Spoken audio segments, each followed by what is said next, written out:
Tudo bem, turma? Hoje a aula sobre poliedros. Vamos analisar aqui os elementos do poliedro. Vejamos essa figura de 3 dimensões. O que nós temos aí nos poliedros? Veja, essa parte lilás aparecendo representa nada mais, nada menos do que são as faces, né? Nós temos as arestas, que é essa regiãozinha que aparece para vocês, que é a união de duas faces. E nós temos os vértices, tá?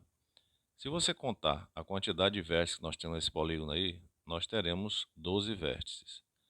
Se você contar a quantidade de faces que nós temos nesse polígono, nós temos 8. E se você contar a quantidade de arestas, nós temos 18. Então vale lembrar a relação de Euler, que diz que a quantidade de vértices mais a quantidade de faces é a quantidade de arestas mais 2. Tá?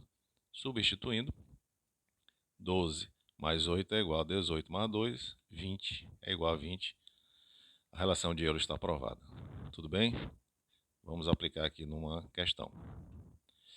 Elementos do poliedro. Vejamos só que essa questão diz o seguinte: qual a quantidade de vértices, arestas e faces de um poliedro limitado por 6 faces quadrangulares e 2 faces hexagonais? Veja bem, o que é que nós temos? Nós temos 6 faces quadrangulares, então 6F4. Nós temos 2 faces hexagonais, então você vai ter 2F6. Somando isso, a quantidade de faces vai ser igual a 8, beleza? Então nós temos 8 faces. Vamos calcular agora a quantidade de arestas. Veja, a quantidade de aresta é dividido por 2. Por quê? Porque se você analisar na própria casa sua, você tem que uma aresta, que é um cantinho da parede, ela é responsável por 2 faces. Então, todas as vezes que você for calcular a aresta, você tem que dividir por 2. Então, vamos lá. 6 vezes F4, ó, 6 vezes 4. 6 faces, 4 arestas. Mais o quê? 2 vezes F6. Então, vão ser 2 faces e 6 arestas. Então, tem um total de quê? Fazendo as multiplicaçõezinhas aí. 6 vezes 4, 24. Somado com 2 vezes 6, 12. A quantidade de arestas é 18. Tá certo? Então, fechando aí. Vou utilizar agora a relação de Euler para determinar a quantidade de vértices, que é o que ele quer na questão. Então, a quantidade de vértices mais a quantidade de faces é igual à quantidade de arestas mais 2.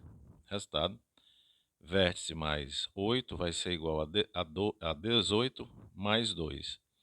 Então, gente, se você chega nessa situação aqui, ó, se você chega aqui, então você vai ter que a quantidade de vértices, se você pegar a continha aqui, vai ser igual a quanto? A 20, né?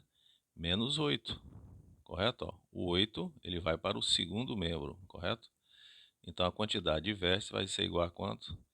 A 12.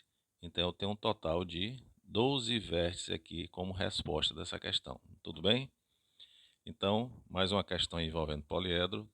Até a próxima. Nos sigam nas redes sociais. Grande abraço.